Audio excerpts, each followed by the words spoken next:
tous, prenons un moment aujourd'hui pour lire et méditer un passage du livre du ciel de Luisa Picaretta. Au nom du Père qui me crée, du Fils qui me sauve et du Saint-Esprit qui me sanctifie. Amen.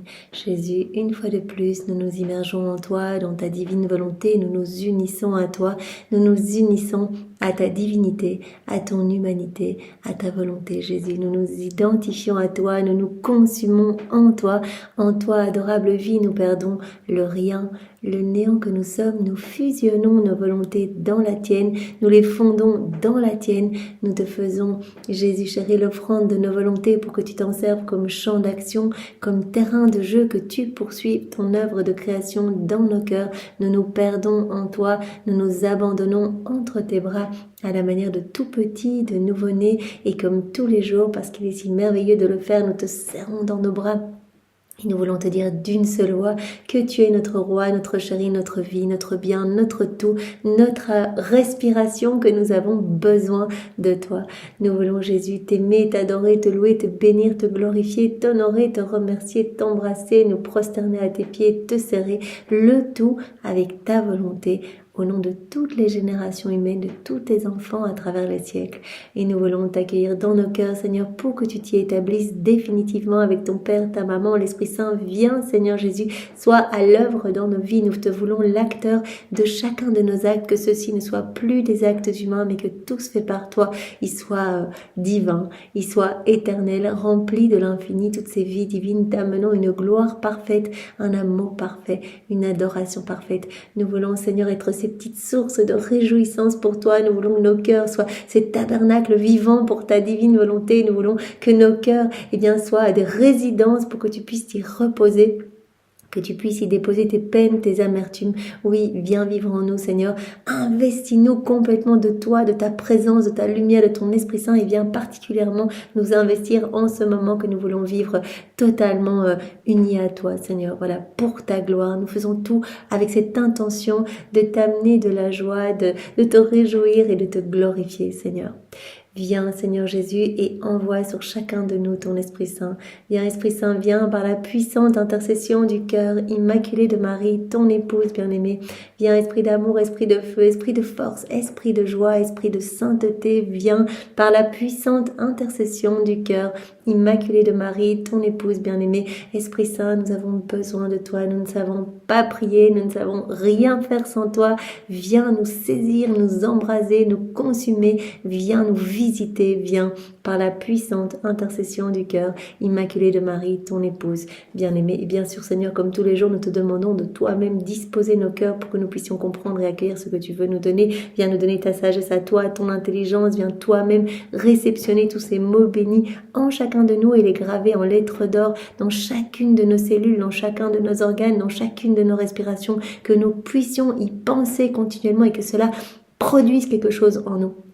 Que ce ne soit pas une lecture passive ou une écoute passive, Seigneur, mais que vraiment nous puissions être profondément touchés. Nous savons que ces premiers volumes posent les fondations de la vie dans la divine volonté, donc ils sont incontournables, c'est magnifique, Seigneur, tu es en train de poser, comme tu nous l'as montré hier et les jours précédents, tu poses, ce que tu attends de nous, en fait, ces bases. Tu as posé les bases de l'obéissance et cela va être développé par après. Tu nous as dit, mais gardez vos yeux fixés sur moi, soyez abandonnés entre mes bras, accueillez tout comme venant de mes mains. Voilà, on vous critique, on vous calomnie. Entendez ma voix qui vous dit, ma fille, mon fils, je veux que tu souffres un petit peu parce que je veux t'embellir. On vous demande de faire telle ou telle tâche. Ne regardez pas la grandeur de la tâche, si elle est difficile, si elle est facile, si elle est dégoûtante, peu importe. Accueillez tout comme venant de moi. Vous devez faire abstraction des personnes autour de vous. Je vous veux détacher vraiment pour être unis à moi. Donc ne regardez pas les personnes, mais considérez que vraiment je me sers de ces personnes pour vraiment vous unir davantage à moi. De vraiment, comme Marie nous l'avait dit dans un autre passage, considérez vraiment qu'il n'y a que mon fils et vous ici-bas. Donc que vos yeux soient fixés sur lui et que votre seul but soit de lui laisser le plus de place possible en vous, en fait, que sa vie puisse croître en vous et que vous puissiez par chacun de vos mouvements, chacun de vos actes le glorifier. Donc ne pensez pas à tout ce qu'il y a autour de vous, ne perdez pas de temps dans les choses ici-bas, élevez-vous Voilà, Jésus avait même dit à Louisa, ne repense même pas à tes péchés du passé. Voilà, tout ça c'est oublié si tu les as déposés en confession. Voilà, reste uni à moi, vis ce moment présent, appelle-moi en tout. Jésus avait également posé les bases voilà, de l'humilité. Il avait demandé vraiment que nous puissions faire nos actes des mortifications, mais mortifier vraiment notre volonté propre en fait. Et tout ça pour en arriver dans les prochains volumes à notre anéantissement complet en fait, que nous puissions vraiment nous connaître nous-mêmes en fait, voir la grandeur de Dieu, voir notre petitesse et que sans Dieu on ne peut rien. Jésus veut vraiment créer en nous. Il a dit je suis le tout et je crée dans le néant. Donc je ne peux pas le faire si vous êtes remplis de vous-même. Donc vraiment on voit bien que toutes ces bases sont posées. Jésus nous a également posé les bases de la pureté d'intention. Il a dit mais fais tout par amour pour moi. Hier Jésus nous a montré que dans toutes les circonstances que nous vivons dans notre vie en fait, il nous met à l'épreuve en fait. Ce qu'il veut c'est anéantir notre ego. Il veut le détruire complètement. Il veut vraiment réduire notre volonté propre à rien du tout. Et donc il va mettre en place autour de nous des circonstances, il va autoriser des circonstances pour qu'on puisse avoir cette occasion de dire que ta volonté soit faite et non la mienne, Seigneur. Voilà, je m'abandonne à toi, je te fais confiance. Voilà, des situations, on nous dépasse dans une file, notre train du retard ou il est annulé. Voilà, dans tout ce que l'on vit, que tout soit une occasion de dire, Seigneur, que ta volonté soit faite. J'accueille tout parce que je sais que ce sont comme des tests, des épreuves pour que je puisse vraiment te laisser plus de place. Non pas ma volonté, mais uniquement la tienne. Voilà ce que Jésus a demandé à son Père au jardin de Gethsémani. Non pas ma volonté, Père, éloigne de moi ce calice qui est affreux et qui vraiment, Jésus a tellement souffert au jardin de Gethsémani. En fait, il a vécu mais tous nos manques d'amour. Il a vu tous nos manques d'amour à travers les siècles. Cela lui a causé des petites morts continuelles. Il a pris sur lui toutes nos offenses, tous nos péchés, etc. Ça a été vraiment tellement douloureux. Il a dit, j'ai plus souffert au jardin de Gethsémani que tout le reste de ma passion physique. Et donc, il a dit, non pas ma volonté, Père, mais uniquement la tienne. Voilà, que nous puissions redire ces paroles continuellement, que cela puisse être vraiment, qu'à chacun de nos souffles, nous puissions dire cela. Non pas ma volonté, la tienne, uniquement la tienne, Jésus. Parce que vraiment, en nous, soit c'est notre volonté qui est à l'œuvre, soit c'est celle de Dieu. Si c'est notre volonté qui est à l'œuvre, si nous agissons dans nos volontés propres, eh bien tout ne sera que noirceur, que puanteur. Ça veut dire qu'on est tous cette vie divine en nous, en agissant seul, sans Dieu. On place la divine volonté sur la croix, on place Jésus sur la croix. Il ne peut pas agir, il ne peut pas créer, il ne peut pas nous rendre beaux, il ne peut pas nous inonder de ses grâces. On l'empêche de vraiment nous magnifier et nous sanctifier de cette sainteté divine qu'il veut nous donner. Si on choisit de mettre sur la croix notre volonté propre, eh bien sa divine volonté va pouvoir être souveraine en nous. Donc c'est ce que nous demandons à Jésus tous les jours dans cette prière préalable. Seigneur, vide-nous, vide notre cœur de tout ce qui est ni toi, ni de toi, ni pour toi. Retire ces mauvaises choses, brûle au feu de ton amour, toutes nos mauvaises tendances, nos mauvaises passions, voilà, toutes les fois où on se regarde un peu trop nous-mêmes. Vive tout, Seigneur, et remplis-nous uniquement de toi. Nous ne voulons que toi. Et toi, tu es la divine volonté. On veut que ce soit toi qui régisse tout notre être. Voilà, Seigneur, nous te confions ce moment. Et nous te demandons, à travers nous, à travers cette union avec toi, de sauver des milliers d'âmes. On sait que c'est le cas. Dès qu'on s'unit à toi, toi, au niveau spirituel, tu vas toucher, tu vas sanctifier, tu vas amener des âmes au repentir, etc. Toutes les grâces passent toujours, les charismes, les dons, etc. Tout passe toujours par le truchement des âmes qui vivent dans la divine volonté. Tout passe parce que nous faisons des actes en union avec toi. C'est par nos actes que tu vas pouvoir toucher donc les âmes du passé, les âmes autour de nous, les âmes du futur. Et tu nous as dit, dès que vous vous unissez à moi, vous travaillez vraiment à l'embellissement des générations humaines en fait. Donc c'est très très beau. À chaque fois que vous faites un acte, il y a une âme de plus qui découvre les écrits du ciel, qui me donne son oui, son fiat, qui m'offre sa vie et à travers qui je peux vivre et à travers qui je peux sanctifier et toucher d'autres âmes. Donc vraiment, on comprend bien que par nos actes, on travaille à faire descendre le royaume de la divine volonté sur la terre. Donc Seigneur, c'est totalement uni à toi que nous allons commencer. Viens, divine volonté, tout faire en chacun de nous comme en Jésus dans sa divine humanité. Alors, nous allons voir aujourd'hui la suite. Voilà, donc aujourd'hui, Jésus va nous parler vraiment du désert spirituel en fait. Voilà, cette sécheresse. Il va amener Louisa dans ce désert, dans la privation de sa présence sensible pour qu'elle puisse se rendre compte que sans Jésus, elle n'est rien du tout, qu'elle puisse arriver à cette parfaite humilité. Donc on voit bien que tout ce que Jésus autorise, c'est vraiment pour notre bien. Ici, il va nous parler de cette épreuve de Louisa et il veut nous dire à travers cette épreuve, regarde, si toi aussi j'autorise cela dans ta vie, c'est pour quelque chose. C'est parce que je t'appelle à une plus grande union avec moi. C'est parce que je veux te montrer que sans moi, eh bien, en fait, tu peux rien faire du tout. Voilà, que peut-être les grâces que je t'ai données, d'aller adorer toute la nuit, vraiment ce feu que tu ressens dans ton cœur pour me prier pendant des heures, pour méditer avec moi, etc., sur les moments de ma vie ou pour voilà, faire le Saint-Rosaire tous les jours, ce sont des grâces. Si je retire ma présence sensible, si je t'amène à cette sécheresse, à ce désert, c'est pour que tu te rendes compte eh bien, que sans moi, tu ne peux rien du tout. Donc voilà, Louisa va vivre cela et Jésus va lui donner, et à travers elle, il va nous donner des conseils sur comment agir si nous sommes amenés à vivre la même chose. Voilà, tous les saints sont passés par ces périodes de sécheresse, etc. Donc vraiment, ces conseils vont être très précieux pour chacun de nous. Il va vraiment nous appeler à la résignation et à travers ces épreuves, il travaille vraiment à nous amener à cette parfaite humilité.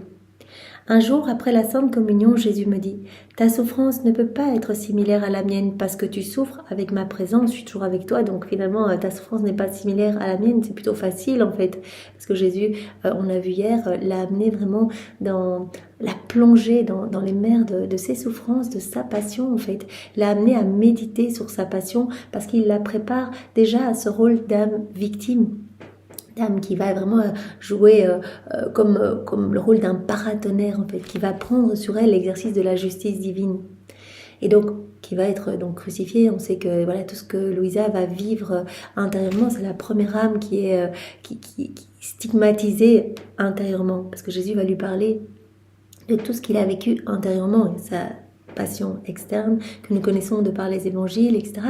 Mais ce que nous n'avions...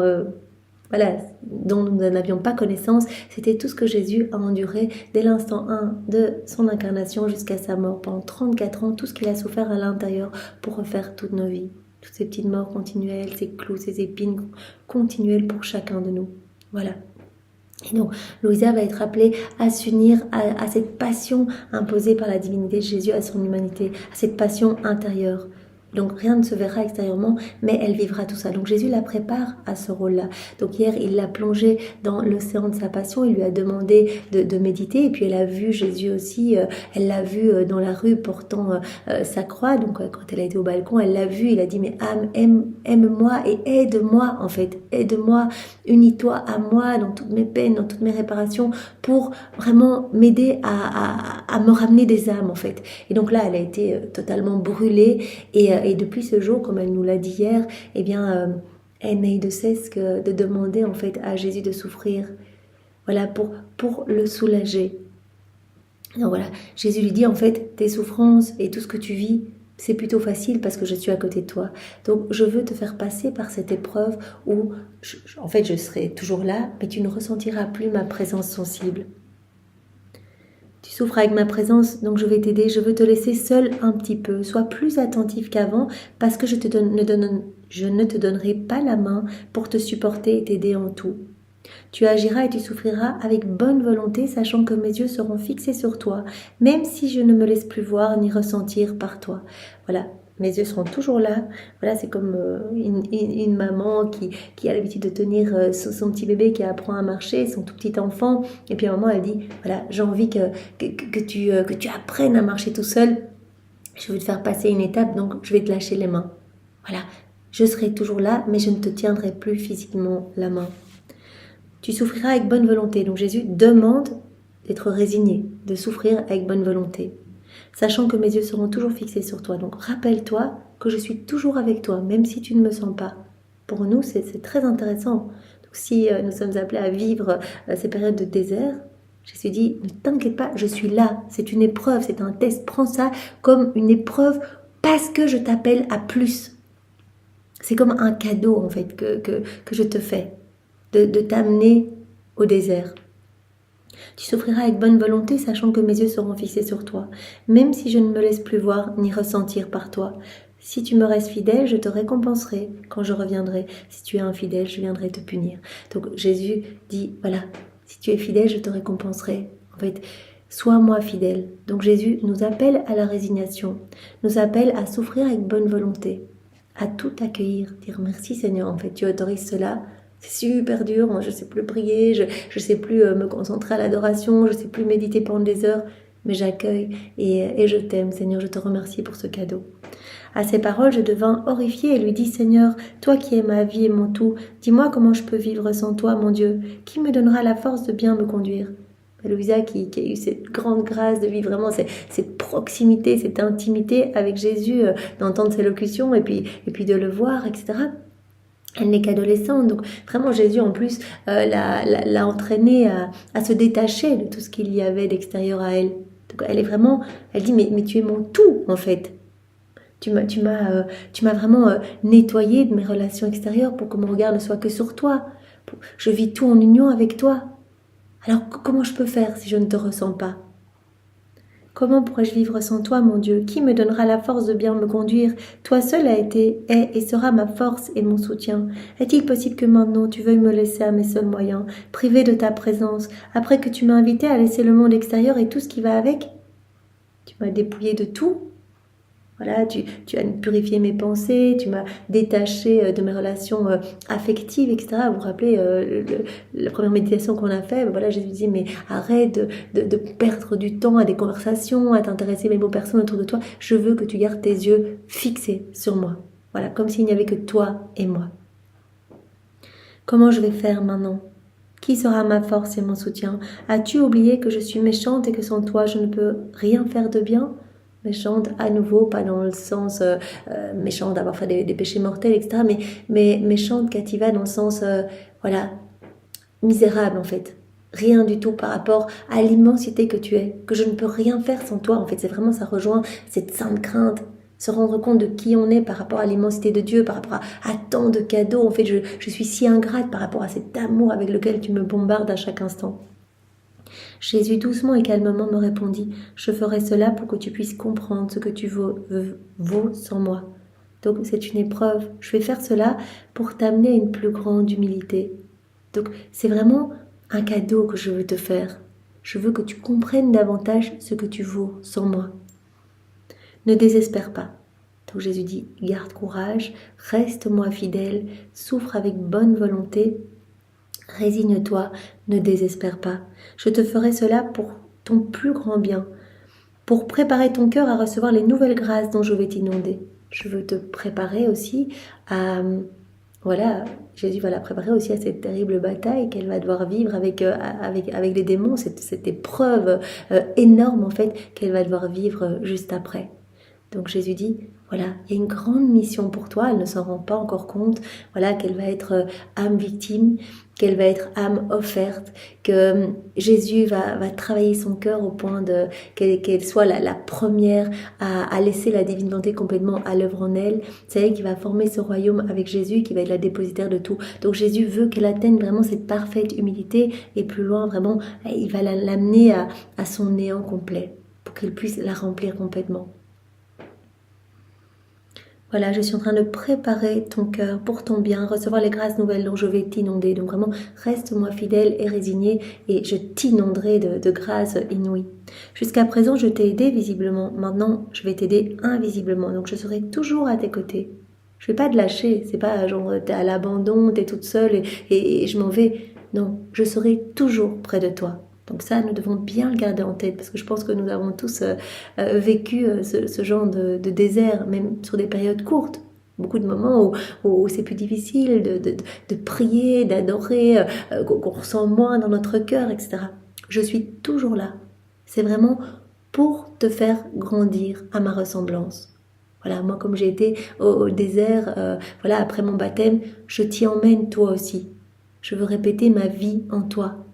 Regarde tous les fruits que j'ai portés, voilà, tous ces miracles, toutes ces prêches, etc. C'était à la suite de ce temps au désert. Donc je te donnerai des grâces inouïes, mais sois résigné. Je te ferai sentir ton néant en te laissant seul avec toi-même. C'est ça que Jésus veut, nous amener à ce néant, à cet anéantissement. Je vais faire en sorte que tu atteignes la plus profonde humilité. Je te donnerai mes grâces les meilleures pour te préparer pour les hauts niveaux auxquels je te destine. Aussi, plutôt que de désespérer, sois joyeuse et remercie-moi. Louisa, elle est terrorisée, elle se dit, mais comment je vais faire sans toi? Tu es ma force, tu m'en soutiens, j'ai plus rien, tu m'as dépouillé de tout. Vraiment, je ne vis qu'avec toi, dans cette union intense avec toi. Louisa, elle n'en a pas encore parlé à ses parents, mais elle passe toute sa journée en méditation, en prière. On a vu, pour cette prière préparatoire à la fête de Noël, mais 9 heures par jour à méditer sur les excès d'amour, etc. Donc, elle est un petit peu inquiète par rapport à ce qui va advenir. Jésus dit, reste dans la joie, remercie-moi. Parce que plus tu traverseras cette mer orageuse rapidement, plus vite tu atteindras le port. C'est une épreuve, c'est un test. Plus les tests auxquels je te soumettrai seront sévères, plus seront grandes les grâces que je t'accorderai. Voilà, cette épreuve va être rude, va être difficile pour toi, moi qui suis ton tout, etc. Mais tu dois te dire qu'au plus l'épreuve est difficile, plus tu ressens de souffrance, etc., au plus les grâces qui te seront données seront énormes. Sois courageuse, car bientôt je viendrai te consoler dans ton chagrin. Voilà, souffre avec bonne volonté, sois résignée, humilie-toi, reste-moi fidèle, sois joyeuse, remercie-moi, sois dans la louange, accueille tout comme un cadeau, sois courageuse. Alors Jésus me bénit et se retira. Qui pourrait exprimer la douleur que je ressentis, le vide qui envahit mon cœur, les larmes que je versais, quand je vis mon Jésus qui, pendant qu'il me bénissait, me quittait. Néanmoins, je m'étais résignée. Lisa, elle obéit. Voilà, Jésus lui dit, sois résignée, elle se résigne. Je m'étais résignée à sa très sainte volonté. Et après avoir embrassé sa main 1000 fois, cette main qui me bénissait de loin, je lui dis, au revoir, saint époux, au revoir. Souviens-toi de ta promesse que tu vas me revenir bientôt. Aide-moi toujours, fais que je sois totalement tienne. Voilà, elle se résigne et voilà, elle accueille cette mise à l'épreuve. Et je me vis complètement seule. Présence sensible de Jésus qui se retire. Louisa se sent complètement seule. C'était comme si la fin arrivait pour moi, parce que Jésus avait été mon tout. Sans lui, je n'avais maintenant plus aucune consolation. Même si Jésus est toujours là, la fixe des yeux, elle n'a plus cette présence sensible. Et pour elle, c'est vraiment, c'est terrible. Je pense que pour nous, c'est difficile de comprendre parce qu'on n'a pas vécu cette intimité avec Jésus, cette union telle. Déjà, nous, on ressent que quand on quitte un peu les bras de Jésus, qu'on fait des actes dans nos volontés propres, on remarque, mais la différence est énorme en fait. Voilà, la paix qui s'installe, qui est profonde en nous, cette joie immense, etc. Eh bien, c'est comme si, quand on quitte les bras de Jésus, déjà, on sent que ça va pas du tout. Voilà. Et Louisa qui a vécu cette union profonde, eh bien, quand Jésus se retire physiquement, elle se sent anéantie. Jésus avait été mon tout, sans lui je n'avais maintenant plus aucune consolation. Tout autour de moi se changeait subitement en amer chagrin. Il me semblait entendre les créatures se moquer de moi et me répéter dans un langage muet « Tu vois ce que te fait ton amoureux, ton bien-aimé, où est-il maintenant ?» Vraiment, elle est triste de cette absence. Quand je regardais les éléments créés, l'eau, le feu, les fleurs, même les pierres familières de ma chambre, tout semblait dire « Ne vois-tu pas que toutes ces choses sont de ton époux ? Tu as le privilège de voir ses œuvres, mais tu ne peux pas le voir lui. » Et je leur disais, « Oh, vous les créatures de mon Seigneur, donnez-moi des nouvelles de lui. Dites-moi où je peux le trouver. Il m'a dit qu'il reviendrait bientôt. Mais qui parmi vous peut me dire quand il reviendra? Quand je le verrai à nouveau ?» Donc la souffrance de Louisa. Dans cet état, chaque jour me semblait une éternité. Les nuits étaient des veilles sans fin. Les heures et les minutes étaient comme des siècles et ne m'amenaient que des désolations. Et dans cette immense souffrance, je me sentais sur le point de m'effondrer, littéralement en fait. C'est comme si on lui retirait la vie en fait. Mon cœur et ma respiration s'arrêtaient et je me sentais parfois comme si tout mon être était gelé, envahi par une sensation de mort. Elle se sent littéralement mourir parce que Jésus est son tout, est son bien, est sa force, est son soutien. Et quand il retire sa présence physique, elle se sent en fait complètement se désintégrer. Les membres de ma famille remarquèrent que ça n'allait pas. Donc elle n'en a pas parlé. Elle vit tout cela vraiment toute seule. C'est une adolescente, elle vit cela dans sa chambre. Et à un moment, sa famille remarque que ça ne va pas du tout, qu'elle est en train de mourir littéralement. Ils en parlaient beaucoup entre eux et attribuaient ma souffrance à une maladie physique. Ils insistaient pour que je rencontre le médecin. Cela se fit mais ne m'apporta aucun bien. Pour ma part, je continuais à me souvenir de ce que le bon Jésus m'avait promis, de ce qu'il avait fait en moi, de l'onction de sa grâce. Donc elle reste vraiment, voilà, connectée à toutes les grâces que Jésus lui a données, en disant mais Jésus, je reste dans la louange pour tout ce que tu m'as donné, je continue, je me résigne à cette épreuve, j'obéis en fait, tu veux cela pour moi, que ta volonté soit faite. Je continue à me souvenir de tout ce qu'il m'avait promis, de ce qu'il avait fait pour moi, de l'onction de sa grâce. Je me remémorais une à une ses douces et tendres paroles. Je me rappelais aussi ses réprimandes paternelles pour me rappeler au devoir de l'aimer. Tout ce que Jésus lui a dit, sois moi obéissante, voilà, souffre avec bonne volonté, sois moi fidèle dans cette épreuve, donc ne m'abandonne pas. Voilà, ça va être super difficile pour toi de prier, mais ne m'abandonne pas. Reste-moi fidèle. C'est vraiment intéressant pour nous. Parce que c'est vrai que dans ces cas-là, on a vraiment le démon qui va un petit peu nous assaillir pour nous décourager en disant mais tes prières ça ressemble à rien, arrête de prier, etc. Ou on ne ressent pas l'envie spécialement d'aller adorer, et bien le démon va s'en servir pour voilà, pour nous éloigner de Jésus. Parce que s'il veut, c'est qu'on le quitte. Jésus dit, sois moi fidèle, continue tout ce que tu faisais, tes adorations, les adorations de mes plaies, continue à me louer, à me bénir, même si tu ne ressens plus cette flamme, même si tu ne ressens plus ma présence en toi, je suis là, même si tu ne la ressens plus, continue à faire ce que tu faisais. Donc ça, c'est vraiment important, cette fidélité, cette constance, quoi que l'on ressente en fait finalement. Jésus disait beaucoup plus loin dans les écrits du ciel, tu sais Louisa, voilà, quand tu m'adores, etc., que tu ressens ce feu en toi et que tu m'adores avec ce feu, en fait, voilà, ça va être comme de l'encens, en fait, pour moi. Ça va me faire vraiment immensément plaisir. Mais voilà, quand tu m'adores, alors que tu n'as pas ce feu en toi, voilà, que tu continues, que tu persévères, même si tu n'as pas ce feu en toi, que tu te sens froide, que tu te sens vraiment misérable, etc., dans tes prières, en fait, ça va être comme un parfum, mais sans encens. Et il dit, parfois l'encens, ça pique les yeux. Donc, en fait, cela me fait immensément plaisir, en fait, quand tu persévères.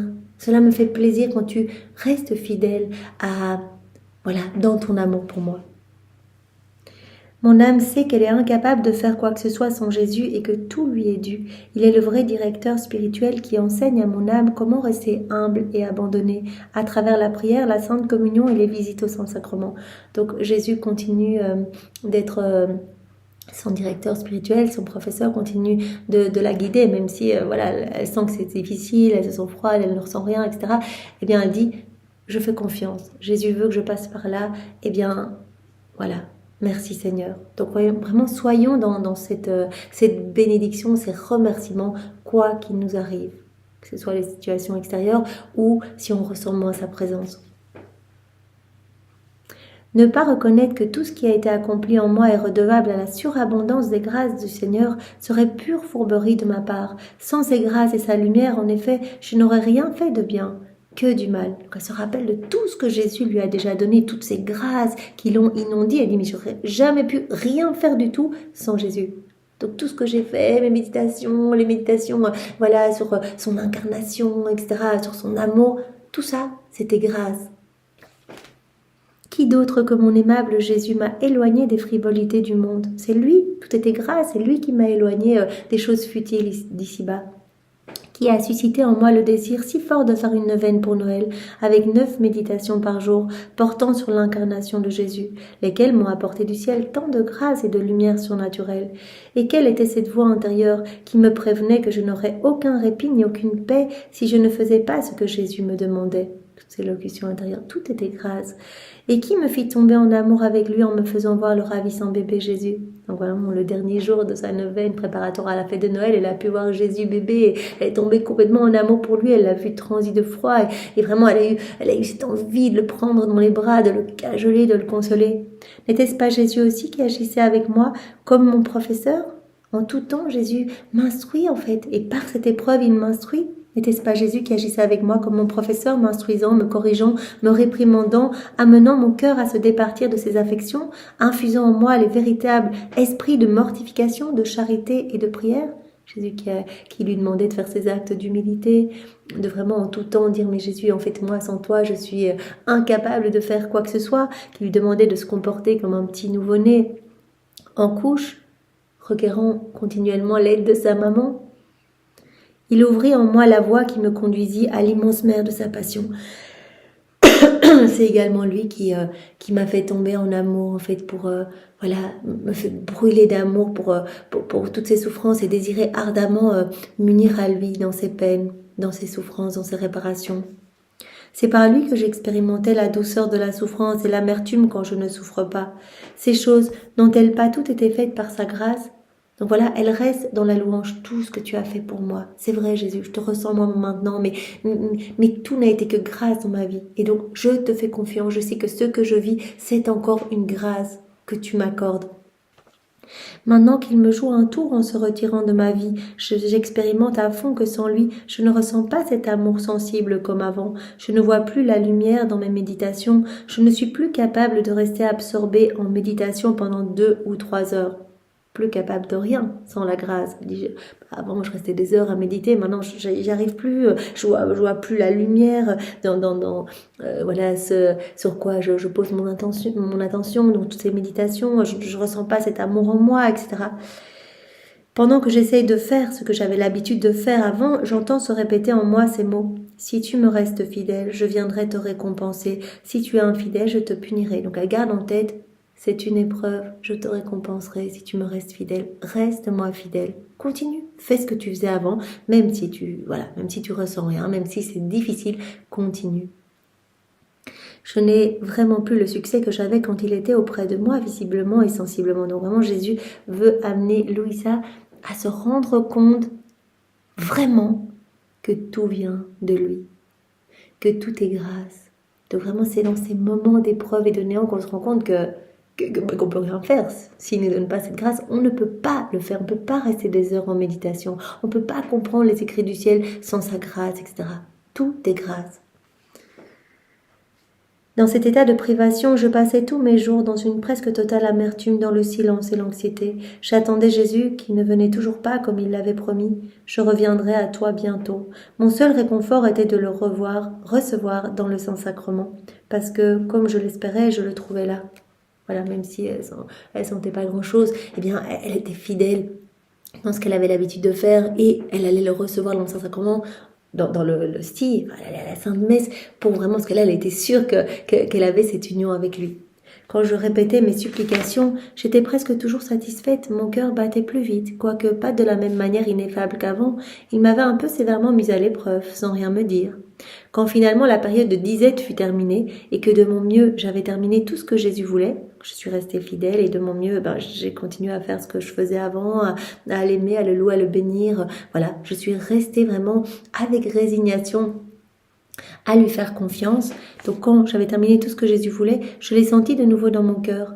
Petite fille de ma volonté, dis-moi tout ce que tu veux. Dis-moi ce qui s'est passé en toi, tes doutes, tes peurs et tes difficultés. Jésus invite Louisa vraiment à épancher tout ce qu'elle a vécu comme souffrance, ces souffrances immenses, inénarrables qu'elle a vécues, d'être privée de la présence sensible de Jésus. Jésus l'invite à épancher son cœur dans le sien, de telle manière que je puisse t'enseigner comment te conduire dans le futur quand je serai absent. Donc là, Jésus va nous enseigner à travers Louisa, voilà, que faire si cela nous arrive. Voilà, Jésus, voilà, en tant que bon père, que bon enseignant, va dire, voilà, si cela se reproduit, Louisa, voilà ce que tu dois faire. Et pour chacun de nous, si cela vous arrive, voilà ce que vous devez faire pour continuer à me glorifier dans ces moments. Vous avez l'impression que rien ne se passe, que vos prières sont misérables, etc. Alors je lui racontais fidèlement ce qui m'était arrivé. Seigneur, sans toi, j'ai été incapable de faire le bien. Depuis le début, la méditation me dégoûte beaucoup. Je n'arrive plus à méditer. Je n'ai pas eu le courage de t'offrir tout cela. Je n'ai pas voulu rester en communion avec toi, parce que l'attirance de ton amour me manquait. J'arrivais même pas à rester unie à toi. J'avais même plus envie de m'unir à toi. Le vide et la douleur que je ressentais m'ont fait éprouver les agonies de la mort. Cette agonie profonde que j'ai ressentie. L'agonie de la mort, en fait. Donc vraiment qui peut... voilà, Jésus donc autorise cette mise au désert, comme lui, il a été au désert, et il a autorisé cette souffrance dans le cœur de Louisa. Voilà, comme lui, il a vécu cette agonie au jardin de Gethsémani, eh bien, il a autorisé cette agonie en Louisa. Jésus qui s'est senti abandonné par son Père, eh bien, il a permis que Louisa ressente cela en elle. Jésus veut faire de nous ses copies. Il veut vraiment poursuivre sa passion, ses souffrances, sa vie en nous. Pour contrer la souffrance de rester seule, j'essayais de tout compléter, j'essayais de tout faire, donc je restais dans la persévérance, j'essayais de faire tout ce que j'avais l'habitude de faire. Quand je tardais, il me semblait que je perdais du temps. La peur qu'à ton retour tu me punisses de mes infidélités me faisait continuer. Mes souffrances intérieures augmentaient quand je pensais que toi, mon Dieu, tu es continuellement offensé. Et je ne pouvais pas faire d'acte de réparation ni de visite au Saint-Sacrement sans toi. Donc Jésus l'a plongé, donc rappelez-vous hier, il l'a plongé dans l'océan des mers de sa passion, vraiment de ses souffrances, et lui a dit, voilà, je veux que tu t'unisses à moi en fait, que tu unisses toutes tes souffrances aux miennes, je veux que tu acceptes les souffrances que j'autorise pour toi, pour que tu puisses apaiser les miennes. Et qu'ensemble nous puissions voilà, sauver des âmes, etc. Que tes souffrances unies aux miennes portent les fruits de mes souffrances à moi. Et donc Jésus a déjà posé les bases de tout ce qui va suivre dans les volumes du ciel, dans les écrits du ciel, vraiment la réparation. C'est la base dans la divine volonté. Jésus nous invite continuellement à nous unir à lui et à réparer pour nos frères et sœurs. Dès qu'on entend des choses mauvaises, qu'on entend des choses vulgaires ou qu'on voit des choses mauvaises, eh bien on plonge tout. Vraiment Jésus nous pousse à tout plonger dans la divine volonté, dans cette mer de lumière pour tout refaire et n'offrir qu'adoration, louange, bénédiction. Donc la réparation est vraiment importante. Et elle dit, voilà, je sais que toi tu souffres et j'arrivais même pas à venir près de toi pour faire mes réparations. Je ne pouvais pas faire des actes de réparation ni de visite au Saint-Sacrement sans toi, Jésus. Donc mes réparations étaient toutes pauvres, vraiment, j'étais là, mais j'étais pas là, j'arrivais pas à venir à toi, etc. Toi, tu aurais pu m'aider, mais je ne pouvais pas te trouver. Maintenant que tu es avec moi, dis-moi ce que j'aurais dû faire. Donc Jésus va enseigner Louisa, il va nous enseigner à travers elle. En me parlant tendrement, il me dit, tu avais tort d'être si troublée. Le trouble n'est jamais bon. Voilà. Moi, je suis la paix, reste unie à moi, même dans les périodes difficiles, et je te donnerai ma paix. Ne savais-tu pas que je suis l'esprit de paix ? La première chose que je t'avais recommandée, n'était-elle pas que ton cœur ne soit pas angoissé ? Jésus lui avait dit, ne te trouble pas, continue, sois moi fidèle, soit dans la joie, soit dans la louange, soit dans la reconnaissance. Ah, que tout, c'est un test. Voilà, c'est pour te donner plus. Rappelle-toi de toutes mes grâces. C'est une grâce encore que je te donne, cette période de désert. Donc, je t'avais demandé de ne pas être angoissé ni troublé. C'est moi la paix. Donc, même si tu ne ressens pas ma présence sensible, je suis à tes côtés et je suis la paix. En prière, quand tu te sens dispersé, ne pense à rien et sois en paix. Voilà. Ne te trouble pas, ne commence pas à t'agiter en disant mais c'est la catastrophe, cette adoration, je suis hyper dispersée, je pense à tout sauf Jésus, mes yeux partent à droite à gauche, etc. Ne te trouble pas. Voilà. Continue. Ne cherche pas les raisons pour lesquelles ta prière est aride, parce que ceci cause davantage de distraction. Ouais, t'embourbe pas à te dire mais pourquoi, qu'est-ce qui se passe, qu'est-ce que j'ai fait, pourquoi j'arrive pas à prier, etc. Ne cherche pas les raisons. Abandonne-toi. Seigneur, j'accueille tout. Jésus dit, humilie-toi plutôt, à la place de te préoccuper, et ça va être la cata, tu vas t'enfoncer de plus en plus dans des distractions.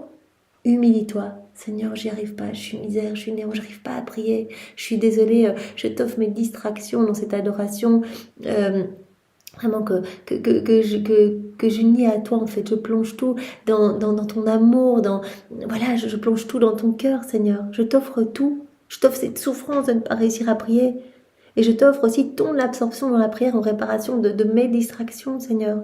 Humilie-toi, crois au mérite de la souffrance et reste tranquille. Voilà, c'est une souffrance de ne pas réussir à prier.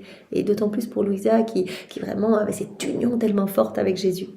Donc Jésus dit plutôt que regarder ce que tu n'arrives pas à faire, en fait tu te ressens à nouveau sur toi-même, regarde-moi et offre-moi cette souffrance de ne pas y arriver. Humilie-toi. C'est un bon conseil. Crois vraiment au mérite de la souffrance. Reste en paix, reste tranquille. Comme un agneau qui permet au couteau du tondeur de les rafler légèrement, toi, quand tu te vois secoué, battu et seul, sois résigné à ma volonté. Seigneur, que ta volonté soit faite, tu l'autorises. Dans la divine volonté, tout ce que je vis, c'est toi qui l'autorises. Tu autorises cette épreuve pour quelque chose, je te fais confiance, je reste dans la paix, je t'offre cette souffrance. J'y arrive pas, j'arrive pas à prier, j'arrive pas à méditer les heures de la passion, je suis distraite, je t'offre cette souffrance. Résigne-toi à ma volonté, remercie-moi du fond du cœur. Donc on va plus loin, on doit remercier Jésus. Je te loue Seigneur, c'est merveilleux ce que tu autorises. Voilà, je vais pouvoir gagner des mérites par rapport à cette offrande que je vais te faire. Je t'offre cette souffrance et toi avec ma souffrance tu vas aller sauver des âmes et tu vas embellir la mienne. Offre-moi tes désappointements. Reconnais-toi digne de souffrir. Offre-moi tes désappointements, tes ennuis et tes détresses en sacrifice de louange, de satisfaction et de réparation pour les offenses qui me sont faites. Donc voilà, très bon exemple. J'arrive plus à prier, j'arrive plus à adorer, j'arrive plus à m'unir à Jésus. Ça va pas du tout, je ressens plus le feu. Je ne m'apitoie pas, je reste fidèle, je continue, j'y vais et j'offre ces souffrances à Jésus en sacrifice de louange, en sacrifice de satisfaction et en réparation pour tous ceux qui ne l'aiment pas. Vous voyez, ça devient une monnaie divine en fait pour Jésus. Voilà. Remercie-moi et reconnais-toi digne de souffrir. Offre-moi tout. Tes prières s'élèveront alors comme une fragrance d'encens jusqu'à mon trône. Elles blesseront d'amour mon cœur et t'attireront de nouvelles grâces et de nouveaux dons de mon Esprit Saint. Si tu fais ça, plutôt que t'embourber davantage et devenir la proie des démons qui vont essayer de te faire chuter en disant mais regarde, t'es bonne à rien, etc. Non, tu m'offres tout.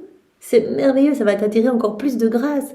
Là, ça monte comme un cadeau merveilleux. Donc Jésus dit, mais plutôt que t'attirer du démérite, eh bien, tu vas t'attirer de nouveaux mérites.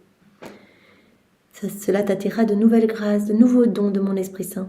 Le démon, te voyant humble, résigné et inébranlable dans ton néant, Seigneur, je suis néant et je fonds mon néant dans le tout que tu es. En fait, je suis rien du tout sans toi. Vraiment, je me rends compte que j'y arrive pas. Mais toi, tu es tout. Et toi, tu vas me remplir du tout que tu es. Voilà, toi, tu peux tout, Seigneur. Moi, je ne peux rien du tout. Et voilà, je me jette dans mon néant et je jette mon néant en toi, Seigneur. Je m'abandonne à toi, j'accueille tout.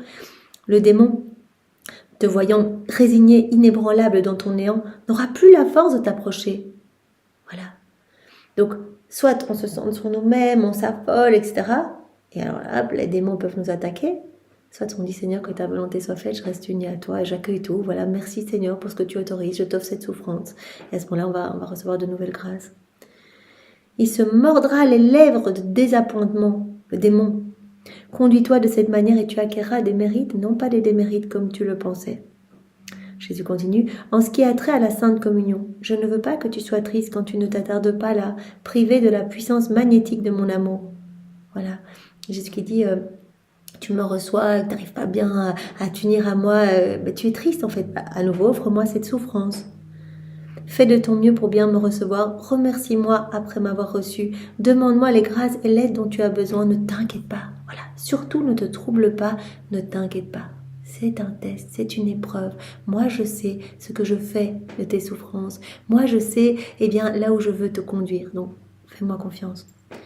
Ce que je te fais souffrir à la Sainte Communion, ce n'est qu'une ombre comparée à ma souffrance à Gethsémani.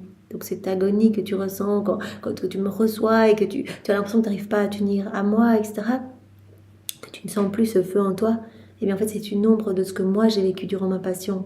Quand j'ai eu mes 3 heures d'agonie au Gethsémani où je mourais littéralement. Si tu es si en détresse maintenant, qu'en sera-t-il lorsque je te ferai participer à ma flagellation aux épines et aux clous? Voilà, Jésus dit fortifie-toi, en fait, compare tes souffrances aux miennes. Voilà ce que toi tu vis maintenant, voilà cette détresse de ne pas ressentir ma présence physique. Compare cette souffrance à mes immenses souffrances durant ma passion. Donc c'est vraiment important, Jésus nous demande d'avoir toujours sa passion à l'esprit, en fait. Il dit que tous les maux, tous les vices viennent du fait que l'homme a oublié, en fait, que l'homme a oublié que Dieu l'aimait, que l'homme n'est pas connecté à la passion de Jésus. Je te dis ceci parce que les pensées que je te donne actuellement concernant des souffrances majeures pourront te donner plus de courage dans les souffrances mineures. Je te prépare à vivre des choses beaucoup plus difficiles, des crucifixions, des clous, des couronnes d'épines, etc. Je vais vraiment t'amener à vivre cet état d'âme victime.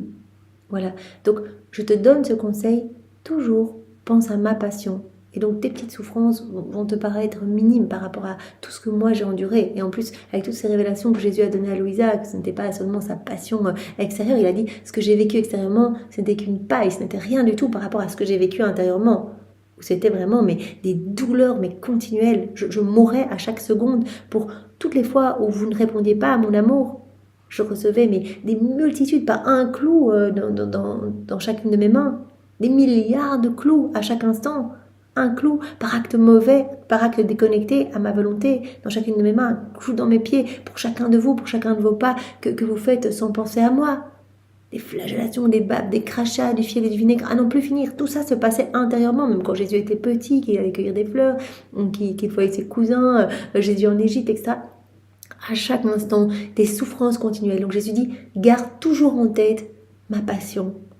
Comme ça, tes souffrances, eh bien, te paraîtront beaucoup plus supportables à la vue de mes énormes souffrances. Et surtout, tu auras cette envie de souffrir par amour pour moi. Parce que tu sais que c'est comme si je te partageais une petite goutte de mes souffrances. Et donc, en vivant tes souffrances, tu apaises les miennes, en fait. Tu t'unis à moi.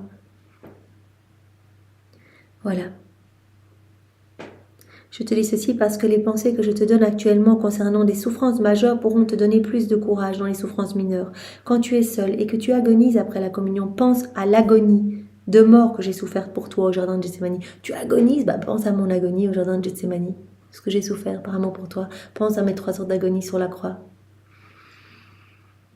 Tiens-toi près de moi pour que tu puisses comparer ta souffrance à la mienne. Voilà, quand tu sens que tu agonises, que tu es littéralement en train de mourir, comme Louisa le ressentait, en fait, d'être privée de Jésus, pour elle, c'était une mort, une vraie mort. Elle sentait vraiment tout son corps, mais mourir littéralement.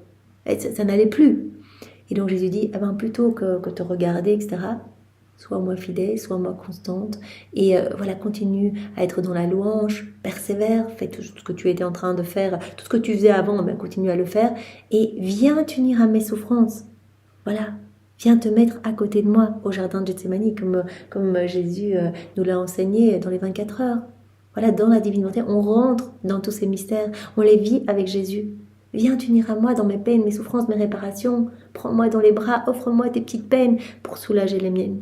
Donc plutôt que penser à toi, viens t'unir à moi dans mes souffrances. Donc ne perds aucune de tes souffrances, offre-les-moi.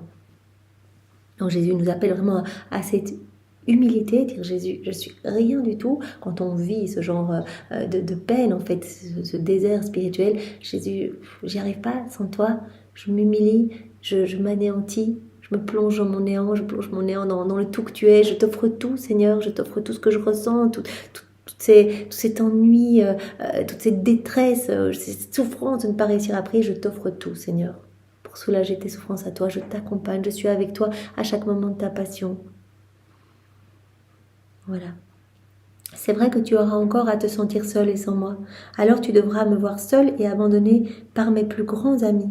Jésus prépare Louisa pour cette épreuve qui l'attend, où elle va vraiment avoir cette attaque pendant 3 ans, cette longue épreuve où elle va être vraiment complètement seule, mais assaillie par les forces obscures, épreuve que Jésus a autorisée, à nouveau, pour elle, pour qu'elle puisse réparer pour chacun de nous, pour toutes les fois où on est assailli voilà, par les démons, etc. On chute dans le démon, dans les pièges, etc.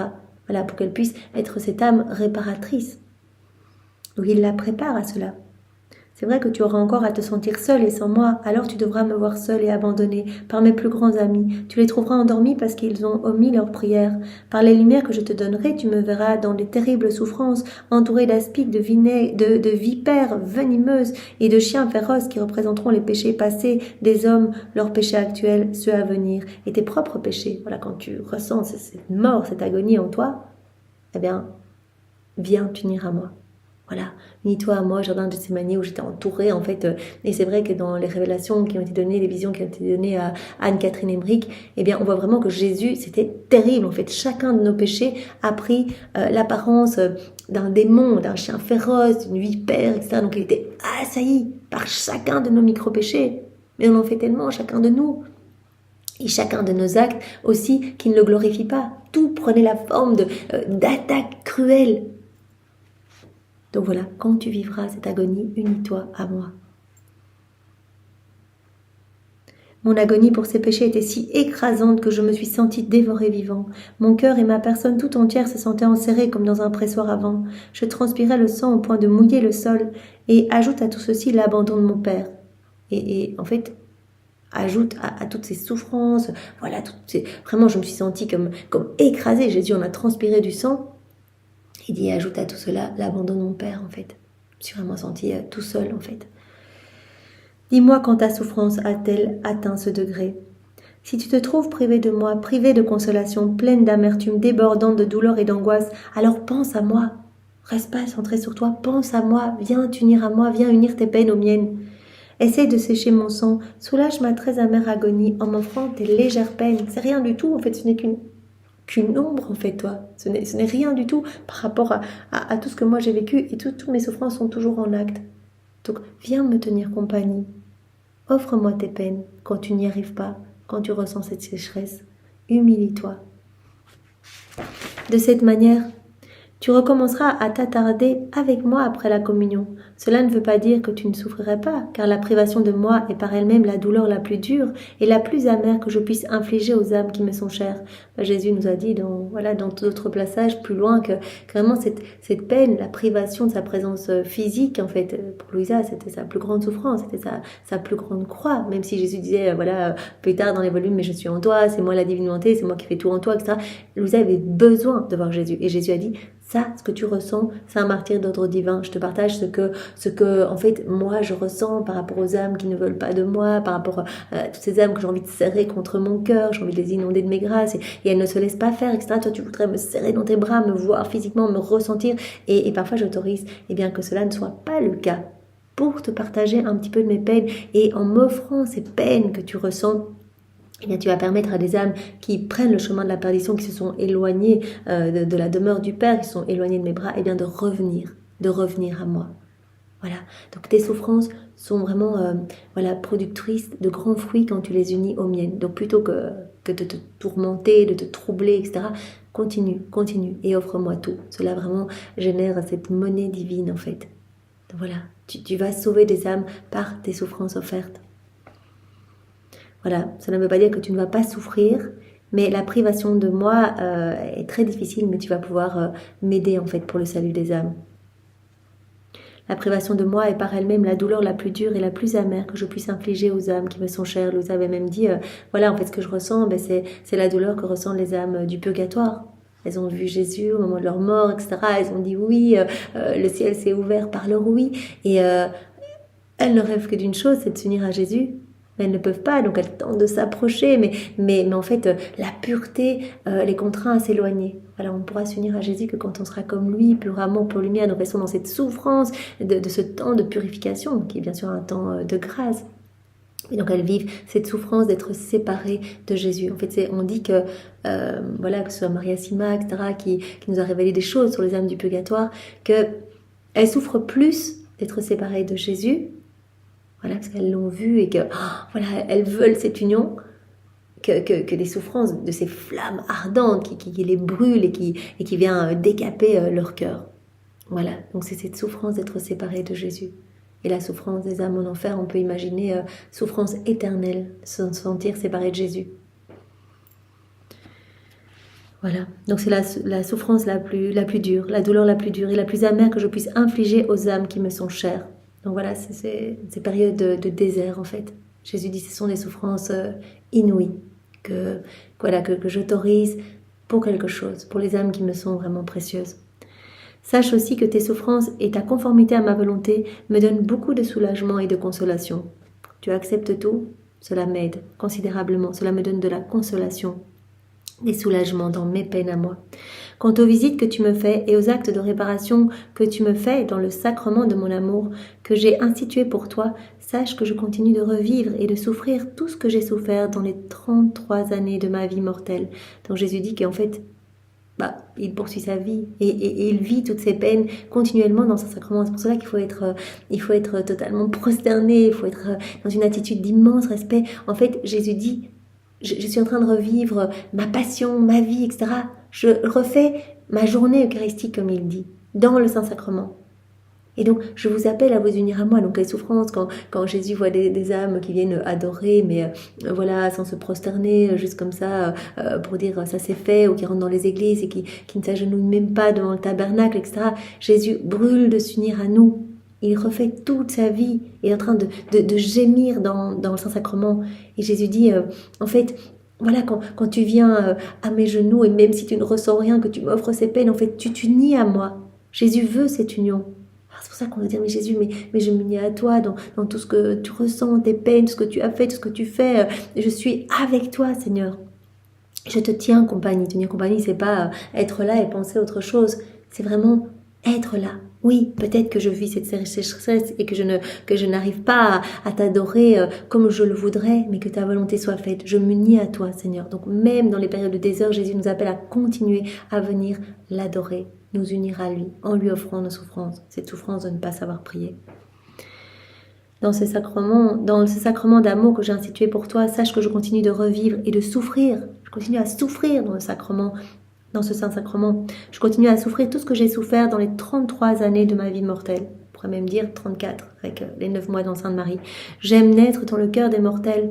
De cette manière, j'obéis à celui qui m'appelle du ciel, à m'immoler moi-même sur l'autel. Voilà, je suis dans cette parfaite action de grâce et d'amour pour mon Père. Et je suis continuellement en train de donner à mon Père la gloire que mes enfants auraient dû donner. Je continue à faire ce que je faisais sur la terre. Jésus sur la terre, eh bien, tout ce qu'il faisait, il remerciait son Père. Il est venu, il nous l'a dit avant tout, pour donner à son Père ce que nous ne lui avions pas donné depuis la chute d'Adam. Et puis il est venu pour sauver toutes les âmes, etc., pour refaire toutes nos vies, les rendre saintes, tous ces actes suspendus et que nous pouvons recevoir en nous unissant à Jésus. Donc je continue ma vie dans le Saint-Sacrement. Il y a toutes mes souffrances, il y a toute ma vie. J'aime naître dans le cœur des mortels. De cette manière, j'obéis à celui qui m'appelle du ciel, à m'immoler moi-même sur l'autel. Je m'humilie moi-même en attendant, en appelant, en enseignant, en illuminant. Je m'humilie moi-même. Voilà, fais comme moi. Voilà, je veux que toi aussi tu sois dans cette attitude d'humilité. Tu n'y arrives pas, humilie-toi. Seigneur, j'y arrive pas, je suis néant, je suis misère et je plonge mon néant dans ton cœur, dans le tout que tu es. Remplis-moi de toi, Seigneur. Sans toi, je ne suis rien, je ne suis capable de rien. Quiconque le veut peut revenir à moi à travers les sacrements. Aux uns, je donnerai des consolations, à d'autres la force. Je prierai le Père pour qu'il leur pardonne. J'en enrichisse quelques-uns, je me marie à d'autres. Je reste vigilant pour tous. Je défends ceux qui veulent être défendus. Je divinise tous ceux qui veulent être divinisés. J'accompagne ceux qui veulent de la compagnie. Je pleure pour l'imprudent et l'insouciant. Voilà, Jésus nous laisse tous les sacrements, particulièrement le Saint-Sacrement, pour nous disposer à une plus grande union à lui, en fait. Pour disposer nos cœurs à vivre dans la divine volonté, en fait, pour que les plans que Dieu a pris de toute éternité puissent s'établir, que son royaume puisse s'établir ici-bas. Ce sont comme des remèdes, les sacrements, des remèdes pour nous aider à nous rapprocher, pour laisser, en fait, Jésus prendre toute la place en nous. Ce sont des remèdes pour nous relever, pour que nous puissions être disposés à vivre cette inséparabilité avec notre Créateur.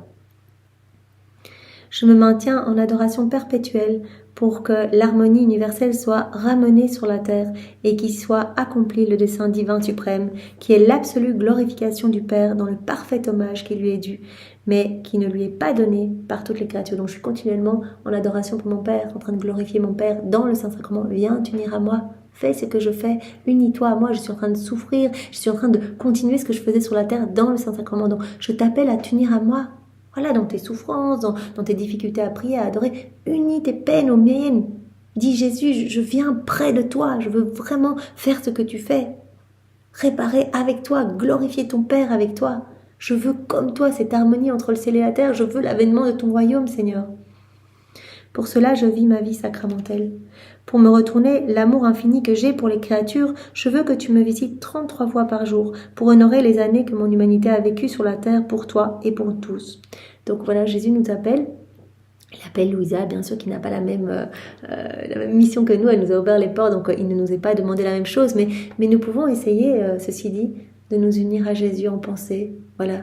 Jésus dit c'est l'intention qui suffit. Ben voilà, on peut 33 fois pour honorer les 33 années de sa vie, donc c'est plus ou moins toutes les 25 minutes en fonction du temps où nous sommes réveillés la journée. Voilà, tout le temps en fait. Tout le temps être en pensée avec Jésus. Jésus, coucou, je suis avec toi, c'est moi, je suis là, je m'unis à toi, dans le Saint-Sacrement, je m'unis à toutes tes prières, toutes tes réparations, toutes tes souffrances, je veux l'avènement du royaume, Seigneur, vraiment, je te tiens en compagnie, je suis là. Juste une petite phrase, en fait, je m'unis à toi, je suis là, tu n'es pas seul, je veux être avec toi dans chaque ciboire, chaque tabernacle, chaque hostie consacrée, me trouver avec toi dans les mains de chaque prêtre qui te consacre, Seigneur, je te recouvre de ta beauté, de ta pureté, de ton immensité, je t'adore avec ton amour, avec la puissance, avec la sagesse de la divine volonté, Seigneur. Je suis là. Voilà, Jésus nous invite à ces petits temps d'union en fait. Ne m'oublie pas en fait, reste tout le temps connecté à moi. Voilà, donc tu peux en penser, t'unir à moi qui suis en train de vivre ma vie continuellement, de revivre toutes mes souffrances continuellement dans le Saint-Sacrement. Voilà. Je suis en train de glorifier mon Père, eh bien unis-toi à moi pour glorifier mon Père continuellement. Donc voilà, soyons sans cesse connectés à Jésus. Même si c'est difficile, même si on n'arrive pas à prier, même si on vit ce désert spirituel. Voilà, Jésus nous appelle à cette constance, à cette résignation. Ce que l'on vit, il l'a autorisé pour quelque chose. C'est un test pour nous faire passer à un niveau supérieur. Joins-toi à moi. Je veux que tu me visites 33 fois par jour pour honorer les années que mon humanité a vécues sur la terre, pour toi et pour tous. Joins-toi à mon sacrement d'amour, gardant toujours en mémoire mes intentions pour l'expiation, la réparation, l'adoration et l'immolation. Seigneur, je m'unis à toi, à toutes tes adorations pour ton Père, je m'unis à tes réparations, à toutes tes prières. Je suis là avec toi. Tu feras ces 33 visites en tout temps, à chaque jour, et où tu seras, et je les recevrai comme si elles étaient faites en ma présence sacramentelle. C'est comme si tu étais là en fait. Je les accueille comme si tu étais là. Chaque matin, ta première pensée sera pour moi, prisonnier d'amour. C'est très beau, en fait, ça rejoint les prières que Jésus enseignait à Louisa dans le tome 11. Le tome 11 commence par ces deux prières, un bonjour à Jésus au Saint-Sacrement et un bonsoir à Jésus au Saint-Sacrement. Donc Jésus a dit, tes premières pensées, elles doivent être pour moi, prisonnier d'amour, viens me rendre visite, unis-toi à moi, offre-moi ta journée, sois avec moi. Et le soir, je veux que tu me dises bonne nuit, je veux que tu m'embrasses, que tu me confies ta nuit aussi. Seigneur, je m'endors unie à toi dans ta volonté pour que tu puisses donner le repos aux âmes, que tu puisses travailler les cœurs à travers ce moment où je vais me reposer, que les âmes puissent vraiment se reposer en toi, que tu puisses te reposer en moi, Seigneur. Voilà, c'est vraiment... Jésus nous invite à sans cesse penser à lui. Vous voyez, c'est vraiment une ébauche de tout le travail qui va opérer en nous. Et il nous demande vraiment de nous garder nos yeux que sur lui, d'offrir nos souffrances, d'offrir nos peines, de nous abandonner entre ses bras, de tout accueillir comme venant de ses mains. Il nous appelle à ce détachement, à cet amour véritable, cette pureté d'intention. Il nous appelle aussi à vraiment penser à lui à chaque instant, nous unir à lui, à tout ce qu'il a fait et tout ce qu'il continue à faire dans le Saint-Sacrement.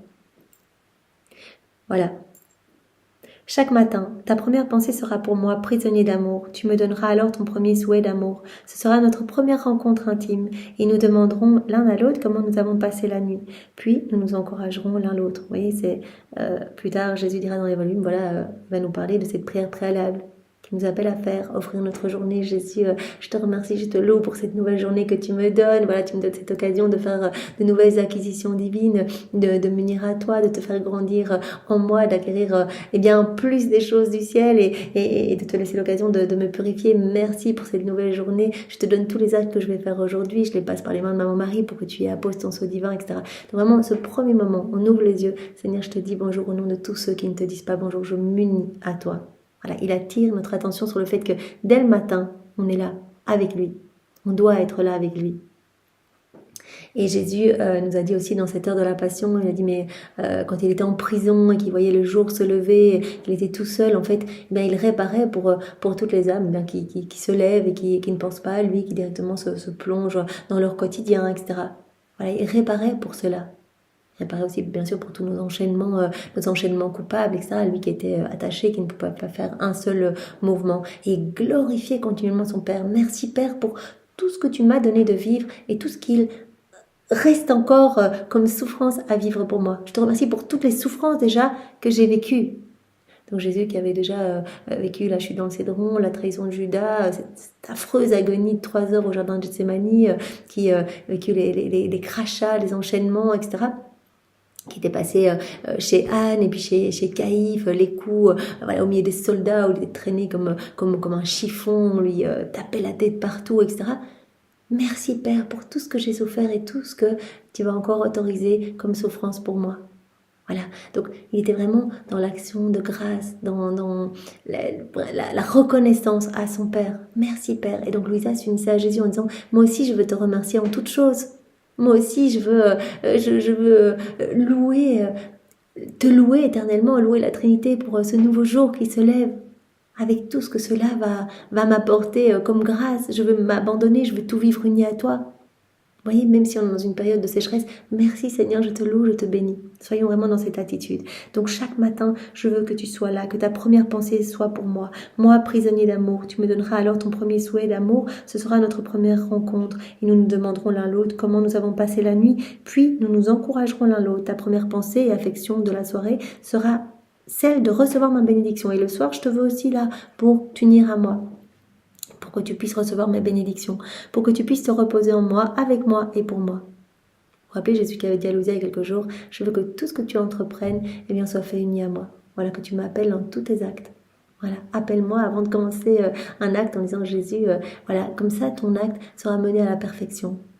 Que tout soit fait pour toi, pour ta gloire, celle de ton Père, celle de l'Esprit Saint, que tout soit fait avec toi, que tout soit fait en toi, Seigneur. Voilà, parce que je t'aime. Tu prendras ce dernier baiser d'amour avec la promesse de t'unir à moi dans le Saint-Sacrement. Donc je veux que tu me visites tout le temps, que tu penses à moi toute la journée, que tu sois uni à moi, qui revit ma vie, mes souffrances dans le Saint-Sacrement, qui continue ma vie dans le Saint-Sacrement. Unis-toi à moi. Tu feras d'autres visites du mieux que tu pourras suivant les occasions, te concentrant entièrement sur mon amour. Pendant que Jésus parlait, j'ai senti sa grâce se déverser dans mon cœur comme s'il voulait me consumer dans son amour. Ma pensée devint confuse et noyée dans une immense lumière d'amour. Cela m'a enhardi et je l'ai prié comme suit. Mon bon professeur, je t'implore de rester toujours tout près de moi pour que sous ta direction je sois toujours disposée à bien faire. La preuve m'a été donnée que je peux tout bien faire avec toi et que sans toi je fais tout de travers. Vous voyez, cette épreuve, comme Louisa le dit, cette période de disette où j'ai plus ressenti Jésus, où j'arrivais à plus rien faire, eh bien toi, tu m'as enseigné comment faire en fait, si ça se représente. C'est surtout pour nous que Jésus a enseigné Louisa, qu'il a autorisé qu'elle vive ça aussi pour nous. Parce qu'il a dit, Louisa, je te veux arriver à une plus grande humilité. C'est à nous qu'il s'adresse. Je veux que tu arrives à une plus grande humilité jusqu'à en arriver à une connaissance parfaite de toi, à ton parfait anéantissement. Que tu puisses toucher ton néant pour qu'enfin je puisse tout te donner et te remplir de moi uniquement. Voilà, la preuve m'a été donnée que je peux tout faire bien avec toi et que sans toi je fais tout de travers. Et toujours tendrement, Jésus ajouta, j'essayerai de te satisfaire sur ce point, comme je l'ai fait sur beaucoup d'autres. Je veux seulement ta bonne volonté et je te donnerai à profusion l'aide que tu attends de moi. Donc Jésus attend juste notre bonne volonté et va nous aider en tout. Même, voilà, et surtout dans les épreuves qu'il va autoriser pour quelque chose pour nous. Donc vraiment, gardons en tête que tout ce que nous vivons, Jésus l'autorise pour quelque chose. Voilà. Difficultés à droite à gauche, des personnes qui nous jugent, qui nous critiquent, c'est la voie de sainteté. En fait, comme dit Jésus, la croix précède toujours la gloire. Donc c'est normal, les souffrances, offre-les-moi. Si je continue ma vie en toi, c'est normal que tu connaisses des peines, que tu connaisses des calomnies, que tu connaisses ces déserts. Moi j'étais au désert, que tu connaisses ces agonies, etc. Oh, comme il était doux avec moi, mon bon Jésus, jamais il ne manquait à ses promesses. À la vérité, je dois admettre qu'il en faisait toujours plus qu'il me promettait. Et moi, par la suite, j'arrivais à lui plaire. En agissant avec lui, j'éliminais de mon cœur tout doute ou toute perplexité, même si on me disait que ce qui se passait en moi n'était qu'une évasion fantaisiste. Donc, le premier volume, Louisa, elle lutte vraiment... Parfois, avec ses doutes, elle se dit, mais est-ce que ça vient vraiment de Jésus? Ou est-ce que ça vient de l'ennemi, de Satan? Est-ce que ce n'est pas une illusion? Est-ce que je ne suis pas en fait la plus grande des pécheresses à m'imaginer une relation avec Jésus, etc. Et Jésus l'a enseigné tout au long des volumes, enfin, les premiers volumes, en disant, mais non, c'est bien moi, etc. Regarde la paix que tu ressens. Et vraiment, et il lui a appris quoi faire aussi pour reconnaître. Pendant les jours que j'avais passés avec Jésus, que j'avais passé sans Jésus, je n'arrivais même pas à une bonne pensée. J'étais incapable de dire un seul mot en esprit de charité et je n'avais pas de bons sentiments pour quiconque. Donc voilà, elles se rendent compte que sans Jésus, on ne peut rien faire de bon. Voilà, et c'est la conclusion de ce passage que nous avons vu ensemble aujourd'hui. Louisa, elle a été amenée à vivre cela pour vraiment en arriver à cette plus grande connaissance d'elle-même. Cette encore plus grande connaissance d'elle-même. C'est vraiment une voie accélérée, un cours accéléré. Voilà, tu vis ça et elle a vécu tellement intensément parce que elle vivait cette union si intime avec Jésus que pour elle c'était vraiment une véritable mort. Et voilà, elle arrive à dire mais moi j'arrivais même pas à une parole gentille, à un bon sentiment pour quiconque. Voilà, un esprit de charité. J'arrivais plus à prier, j'arrivais plus à méditer, plus rien du tout. Donc tout est grâce. Voilà, et Jésus nous demande vraiment aujourd'hui d'accueillir ce qui nous arrive.